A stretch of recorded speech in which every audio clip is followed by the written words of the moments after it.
All right, guys, welcome back to another presenter. Just a little bit of housekeeping before we go to Brock's talk. We are going to have Chris's talk just after this. So yeah, time to rock out with Brock. Before that, we're gonna have Chris's talk after this, and then we're gonna wrap everything up for the night. So, love is a topic that can be really difficult to explain, especially when we say we love looking at food or events, etc. Brock is the co-founder and CTO of Pixel Pug and will be sharing with us how game development can be done with love as per his 13 years of experience in the industry. So please give a warm welcome to Brock as we've all been waiting for it.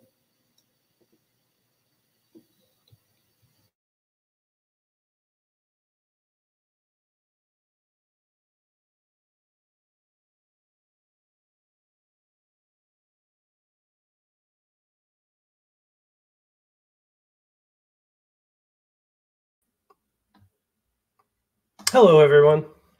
Hope you've been enjoying your conference. I'd like to just take a moment and thank the conference committee for all their hard work. I know a lot of time and effort and planning has gone into this, and I'm so thankful for the team.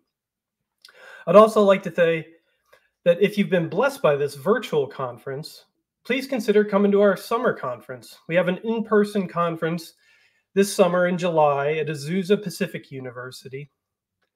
And, for me, there's nothing better than actually being together with people and being able to spend time and fellowship with each other in person. I'm always blessed by the experience, and I'll be there this year, and I'd love to connect with you. So probably most of you know me by now, but if you don't, my name's Brock, and I also help serve on the board here at CGDC. And as I was introduced, I've also been an independent game developer for the past 13 years. One of the things I do is write and talk about the intersection of faith and game development at a website called Faith Forms. And I recently started a podcast as well. The main focus of the site is around this question: what does it mean to be a Christian in the games industry? Now, no matter if you're a professional, part-time, hobbyist, or someone just getting started, some version of this question is probably floating around in your head. And it may even be what brought you here today. For my time with you, I'd like to talk about love. Seems like an appropriate topic since we just made it through Valentine's Day. If you did something nice for your loved ones, why don't you put it down in there in the chat? Did you know the Valentine's Day spending this year increased by 8% to $26 billion? Why don't you go ahead and put how much you spent down in there too? I'm just kidding. Don't do that, please. But love is a big business, and it's also a big deal. The Bible talks a lot about love. Probably the most famous love verse is John 3:16. For God so loved the world that he gave his only Son, that whoever believes in him should not perish but have eternal life. Now, even if you didn't grow up in the church, you're probably familiar with the verse. You may have seen it around at sporting events, or on the road, or around town. You may have even seen it in unexpected places. Now, I don't know if you can see this, but at the bottom there, it's someone scrawled Mike about 4:30. Now that's funny. That's really funny. And probably the second most famous love verse is this one from 1 Corinthians, explaining the characteristics of love. Love is patient and kind. It's not arrogant. It's not rude. You hear this one a lot at weddings. It's popular there. But there are a lot more verses about love. Paul talked about it. He wrote to multiple churches about it and gave instructions concerning it. Peter talked about it as well. Jesus' best friend John wrote about it. And of course, Jesus talked about it. He even gave us a new command concerning it before ascending to heaven. Love one another, just as I've loved you. In the very next verse, he goes on to say that love will be the distinguishing mark of his followers. And John gives us the flip side of that by explaining if we don't love, we don't actually know God. Now that's serious. It's like when Jesus told Peter, "Get behind me, Satan." Woo! Now I don't know about you, but I don't want to live my life in silos. I know some people live that way, but I don't. I don't want to have my family over here, and my faith over here, and my money here, and my work here. I've noticed that sometimes we draw these invisible lines and separations between things in our lives. This is my church life, and this is my work life. These things right here, these are sacred things. And these here, these are secular. But I don't think God has some of those same divisions that we do. I believe that God cares about all aspects of our lives because he created all of it. So I want to see and live my life as a whole, like this woven tapestry here. I want the different aspects of my life to touch and connect. I want my faith to affect every part of my life, including how I approach making games. Which brings us to the title of my talk, Creating Games Through the Lens of Love. I picked this title because Jesse Schell uses this metaphor of lenses in his book. How many of you have read this book? The Art of Game Design is a great book. If you have not read it, I encourage you to get plugged into one of our Sage groups. Stick around after the talk, and I believe Raul will explain how you can join. It's definitely worth your time. It's easily in the top 3 design books that I own. And in the book, he uses this metaphor of looking through different lenses to analyze aspects of game design. There are over 100 different lenses he covers, and one of them is actually a lens of love. But what I'm going to talk about tonight is a little bit different. In the light of the scriptures we just went over, I'm concerned with answering 2 questions. 1, who do I love as a game developer? And 2, how do I love as a game developer? People have had similar questions like these before. In Jesus' day, religious leaders would constantly come up to him and ask him questions, sometimes in hopes of tricking him. Like this question here. They asked him, "What must I do to inherit eternal life?" And Jesus responded, "You've read the law. What do you think it says?" And the religious leader answered and said, "Love the Lord God with all your heart, all your soul, and all your strength, and with all your mind, and love your neighbor as yourself." Their next question was, "Who is my neighbor?" Similar to the questions I just asked. As game developers, who are we supposed to love, and how? And Jesus tells them this story of the Good Samaritan. A man was stripped going down the road from Jerusalem to Jericho. He gets jumped by these robbers. They strip him, they beat him, they leave him along the side of the road bloody and just a mess. A little bit of time passes, and a priest comes by. Now you'd think the priest would stop and help him, but he doesn't. And then a Levite comes by, and the same thing. They're too busy to deal with it, don't want to get dirty, don't have time. Finally, a Samaritan comes by, and he actually stops and bandages his wounds and picks him up, takes him to an innkeeper, and he even pays to have him nursed back to health. At the end of the story, Jesus asks the religious leader, "Who's the neighbor in the story?" And the religious leader rightly answered, "Well, the Samaritan." So this gets me asking the question, who are our neighbors today? We live in a virtual world. You and I may be thousands of miles apart, but we can connect. And we make games that touch people all across the world. So based on Jesus' story of Good Samaritan, it seems like everyone I come in contact with is my neighbor. And this is a picture I drew about a year ago explaining how I saw the mission field of games. On the outer part, we have the gamers, right? Now, like I just said, even though we may not be in physical contact with everyone that plays our games will impact them in some way. They're going to have an effect. Inside of that is the games industry. Inside of that is a portion of the games industry, which I'm calling regional groups. And finally, we have your company and team.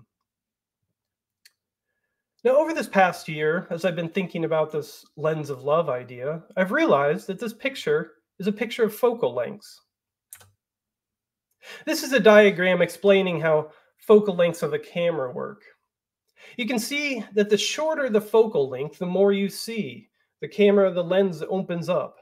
And as you extend that length, the field of view narrows, but at the same time, the image enlarges.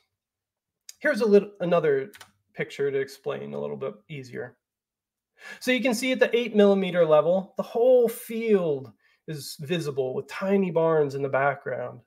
And as you increase and increase, the barns become larger and larger, and more of the field becomes out of the depth, or out of focus and outside the lens. So to map my earlier drawing onto this focal length metaphor, it may look something like this. So let's talk a little bit about the different groups and how we might love them. So the first group is the gamer group. They're the largest by a lot. About half the world's a gamer now. But we also have the shortest depth of field here, right? We have the least amount of interaction. Now, through things like Discord groups and Twitter and social media and stuff, more and more gamers have access to us. But on a daily basis, it may not be as frequent as per se as someone is like our teammate. And when we're thinking about gamers, some questions you may want to consider when designing your game: are you respecting their time? Are you valuing them? Is your game delivering more value than the price of your game? Are your design decisions violating their trust? Do you see players as a resource to be mined or someone that can be blessed?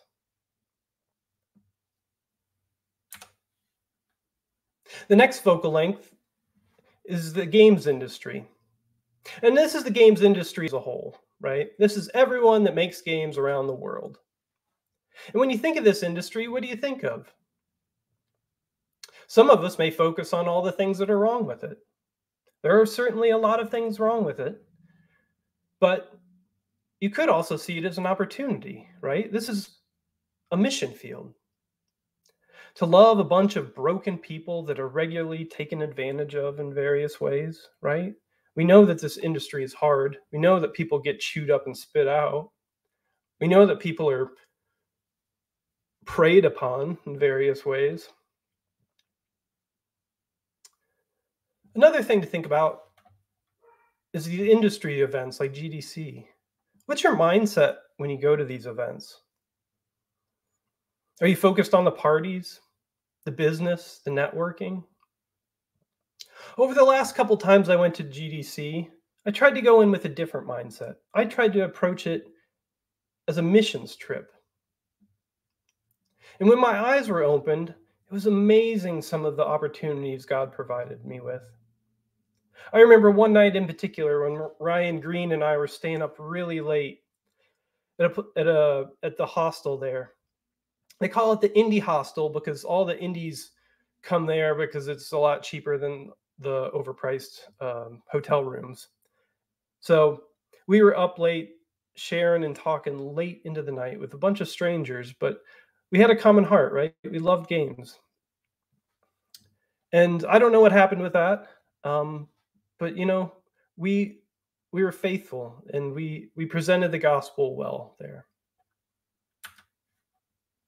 So zooming in a little bit further, we have these regional groups. And these are really amazing, especially if you or live near a big city, right? You have things like meetup groups, IGDA chapters, other gatherings. Like in Chicago here, there's Indie City. In Portland, there's Pig Squad. And these are awesome. These usually meet every couple weeks to a month. And they're amazing opportunities to connect with uh, game developers that are locally pretty close and outside your company. And I've had just amazing opportunities here as well, and relationships that have lasted for years and years. So one thing, again, this is another mission opportunity. Just go in with a servant heart. Look for ways to give and serve people here. Next is your company. Now, if you work in AAA, this could be thousands of people. But if you're an indie, it might only be a couple. May only be you, actually. But no matter the size, we're called to love our neighbors as ourselves. And it gets hard. It gets hard the smaller it gets, right? Because things get real. And we start to see people more often, right? Like on a daily basis. And things get said. And feelings get hurt. And things get hard, if we're honest, right? Yeah. Some people have worked for some pretty bad bosses. Maybe they've said things that hurt you. Maybe they've called you out in a meeting. Maybe, well, there's so many maybes. But it's important, again, to stay humble in this part and to see them and as people that God has created in his own image, right? And so it's so easy to lose that. And so I constantly have to check my heart. And I ask, what's my attitude towards these people? Maybe they're upper management, right? Maybe they're jerks. Maybe they're making really bad decisions and everyone knows it. Maybe they're cheating on their spouses and everyone knows it. But we're called to love them. We're called to be like Christ to them. So again, check your hearts. How easy are you to train and teach? Are you being honest with your time, right? Are you being distracted? Are you only half there? Are you taking advantage of the company? Things to think about. Finally, we have our team. Now, I admit, I love cheesy stock photos, especially when they're showing teams working. They are so bad. Have you ever thought what it must be like to be at one of these shoots? Okay, everyone, just act natural. Act natural, right? You're a team, you're working hard, but you're also having fun. There you go. Act like I'm not even here. Quick, everyone high five. You're killing it. You're killing it. But I need one more. I need something to put it over the top. What have you got? Boom! If you get nothing else from this talk, I want you to know that if you're having troubles as a team, it could be that you're not doing enough group hand activities. Something to think about. Seriously, though, as I said before, I think loving your team can be one of the hardest things. And that's just because we spend so much time with each other. And it's easy to get on each other's nerves. But at this level, things become really practical. And I think we have the greatest opportunity to make an impact on people with our love. And when we start thinking about this lens of love, how being your neighbor and loving people at this level, in this moment, I think it can go all the way down to the smallest details. For example, one thing I think about is this idea actually has affected my code, right? I think about things like if my team has to make a change to this code that I wrote, will they be able to easily understand it? What if it's late at night, like 2 a.m. late, when they really can't concentrate and the thinking is really hard, right? Or other things like, am I showing up for my meetings on time? Am I coming prepared? Or if you're the one creating the meeting, are you making an agenda or do you end up wasting people's time?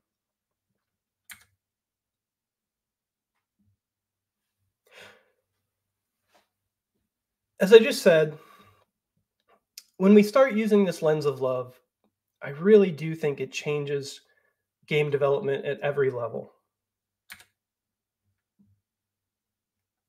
From things like how you interact with your team, to the way you think about the player, to your design philosophies, to your online interactions with customers, your monetization strategies, your development schedule, the way you write code, and the way you name assets.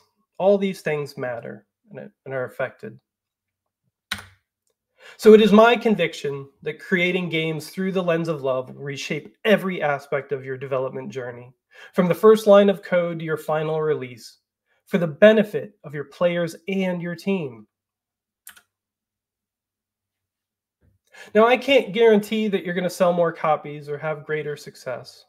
The games industry is hard and no one can guarantee success. But there are some potential benefits when you put it into practice. And your conscience will be clean. One day we'll all stand before God and have to answer for our actions. And I want to be able to say that I did my best to love and bless the people that I came in contact with. And I want to leave them in a better place than when I found them. And without love, it doesn't matter anyway. It doesn't matter if you created a hit game or made millions of dollars or built a studio, won awards, had 1 million followers. None of this matters without love. Paul told us this, right? If I speak in the tongues of men and angels but do not have love, I'm a noisy gong and a clanging cymbal. If I have prophetic powers and all understanding of mysteries and knowledge, and if I have faith so as to move mountains but have not love, I'm nothing. And if I give away all that I have and I deliver up my body to be burned but have not love, I gain nothing. I had an interesting thing happen to me this week. Actually, 2 things. The first one is someone reached out to me who wanted to support me by purchasing some of my games on the Play Store. Now, over the years, I've released some games there. Here's a few of them. I've released some more, but here's a few of them. But do you know how many are there now? That's how many. I had to tell him, sorry, I don't think actually any of my games are available on the Play Store anymore. The second thing that happened was that a good friend of mine, a friend that helped make a bunch of those games I showed you just a minute ago, was let go from his job. He'd been working outside of games for the past 3 years because he wanted more stability and to work on something that would hopefully last, unlike our games. And he told me that after 3 years of hard work on his platform and some supporting apps for this venture, ultimately, none of his work would even see the light of day. 3 hard years of work in the trash. So ultimately, this talk is about changing our perspectives. It's so important to have an eternal perspective on our work. I don't know about you, but sometimes I get so focused on the game that I can't see anything else. It's like that 300 millimeter focal length in the barn that showed up at the beginning of the talk. I'm so heads down that all I can see is the game. And in that moment, that's all I care about. People be damned. It's the game. I got to get this game done. I got to make it great. And I can tell you, when I've been in those places, people got hurt. People I cared about, like my teammates and my family. And what God's shown me through all of this is that it's all about the people. It's always been about the people. It's just sometimes our focus gets taken away on something else. It gets drawn to the games and the products and the prestige and the awards, all these other things. But it's always about the people, right? God loved us, his people. And that compelled him to give everything for us. So, I invite you to adopt the lens of love and start using it to create your games. It's what I'm trying to do, and I'd love for you to join me. Thank you.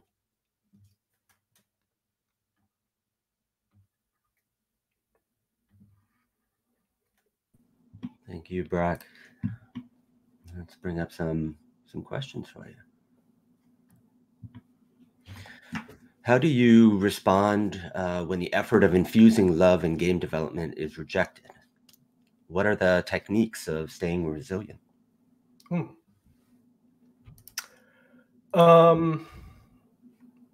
That's a great question. I guess I would ask, rejected by who? The teammates, or what's the context for that? It's loving people is humbling, right?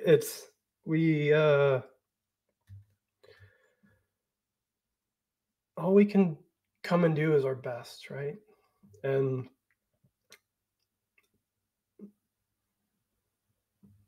not every time it's going to work out the way that we want. And what that has, for me, is just drawn me closer to God, right? And always back to God and talking with him about it. And because he knows my heart, he knows if my heart was right or not in that circumstance. So I think that the ultimate thing with all of it is just being ever intimate with God and keeping that relationship strong. So following that first question, how do you respond in love to rejection, regardless of the love you put into the game? We don't like disappointment. How do you suggest avoiding the bitterness that might come? Yeah, I think for me, a lot of that is an identity issue. Identity is something that I've really struggled with over the years, and it's taken probably 10 plus years. Because in the beginning of my career, I was so focused on awards and honors and all the things, right? Career success. And I think we ultimately accidentally put our identity into those things, right? And I'm not saying that we shouldn't care about them, because they're important, but we start putting too much into them. We think that these things or these people will validate us, right? Like, so what I have learned is that I need to get my identity from the Lord. And the pain and the bitterness and everything mostly has come for me when I've accidentally put my identity wrongly in this other thing, and then it doesn't work out, right? Like, there's no guarantee it's going to work out. There's no guarantees. But if we're working, right, for the Lord, which he says to do, he knows that I was doing this for him, and I can feel good about that no matter the outcome. But I mean, it is painful, right? But again, we just have to take it to the Lord. And some people may be burnt or have been hurt or can't commit to loving. Can you give some practical advice on stopping the cycle and being the change despite the hurt?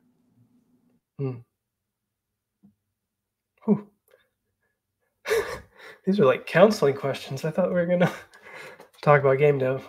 So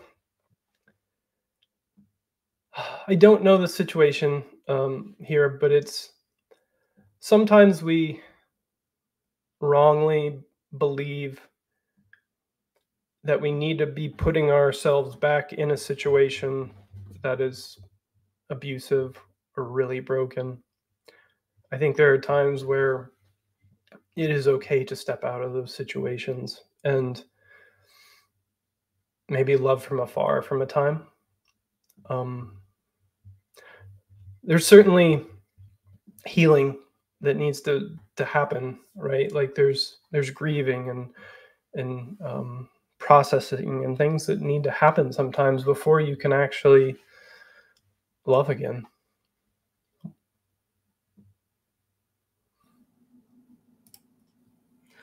So what's a practical example of loving the player as a game developer? That's good. Thank you, Matt, whoever you are, for that question. So again, I think that it can be really, really practical, right?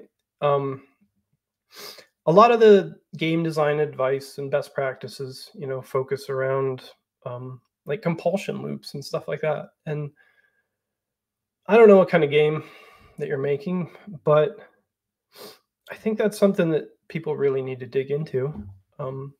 Things like valuing people's time is like really important, right? Like, is grinding for 40 hours really something that we need to make the player do? I mean, those are like practical design questions, right? Like, how are we monetizing it? Are we being unfair? Are we being manipulative about certain things? I even think things like areas where we violate trust with the player, right? Like the game design is this conversation. It's like this intimate experience where people step into the things that we create, and we have set the rules. So there's certainly opportunities there for us to break their trust or take advantage of or violate them. But it also has incredible opportunities to bless them and to show them truth and beautiful things and things that will make their life better.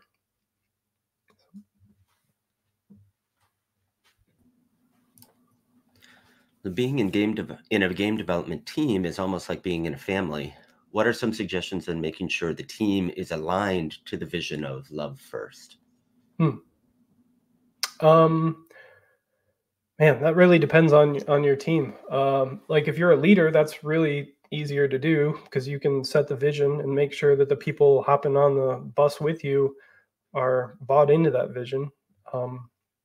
If you're joining another team, I don't know if there's any guarantee that everyone's going to be aligned on that. But again, I would just lead with love, right? And by example, and by talking about things like this, talking about love and game development is not something probably most of the industry thinks about or talks about. So just being aware of that, I think, can make a huge difference.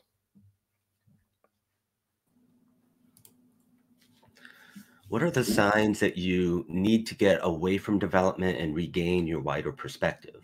And how do you know when you're ready to get back into it again? Another really great question. I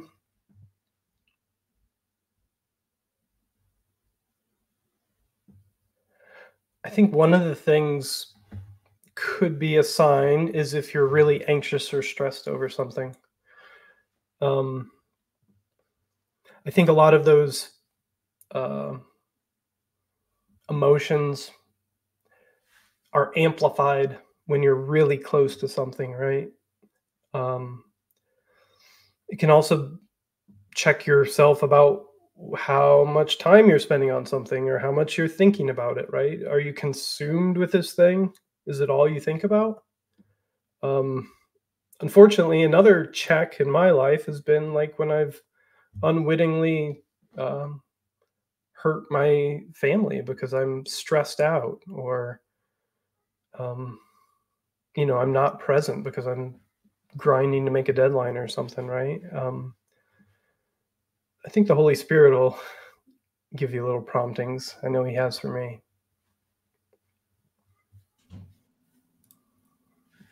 Do you think it's important that our teammates know that we are producing work through a lens of love for Christ?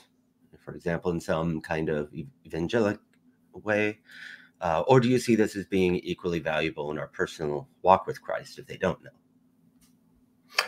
I think it's equally valuable, and I think ultimately it's about love, and people feeling and knowing that you love them.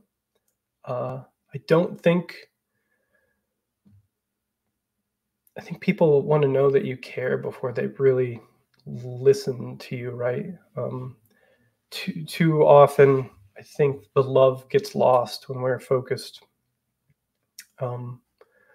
solely on like truth or the gospel. I think it's got to be led with love. And that was the last question. Great. Thank you so much.